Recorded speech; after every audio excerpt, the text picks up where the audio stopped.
সরকার গঠন করার পূর্বে সরকার বেশ কিছু প্রতিশ্রুতি দিয়েছিল। সরকার গঠন করার পর এই সরকার 180 দিন অতিবাহিত হয়েছে এবং সেই প্রতিশ্রুতি মোতাবেক যেসব পরিকল্পনা ইতিমধ্যেই আমাদের কাছে দৃশ্যমান হয়েছে, একজন ছাত্র নেতা হিসাবে শিক্ষার্থীদের জন্য যেসব পদক্ষেপ নেওয়া হয়েছে, শিক্ষার্থী বান্ধব যে পদক্ষেপ নেওয়া হয়েছে, আমরা মনে করি সেসব পদক্ষেপগুলো শিক্ষার্থীদের জন্য, বাংলাদেশের শিক্ষার জন্য আশাব্যঞ্জক। সরকার কতটুকু শিক্ষা বান্ধব তা নির্ভর করে তার শিক্ষা খাতে বাজেটের উপর।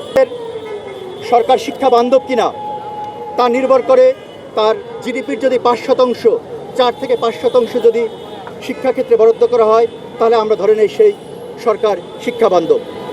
কিন্তু আপনারা জানেন, বিগত সরকারের নতজানু পররাষ্ট্রনীতি বলেন, অর্থনীতির যে কেলেঙ্কারি বলেন এবং শিক্ষা ব্যবস্থার যে ধ্বংস বলেন, সব কিছু মিলিয়ে আমরা সেই প্যারামিটার থেকে অনেক দূরে ছিলাম।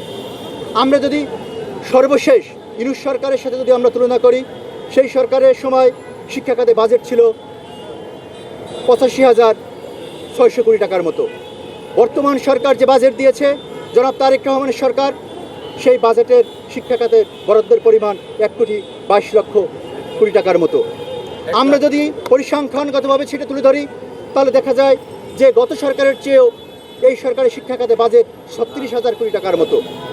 আমরা যদি শতাংশ হিসাব করি, গত সরকারের যে বাজেট দিয়েছিল সে বাজেটের চেয়ে এই বাজেট 29% বেশি।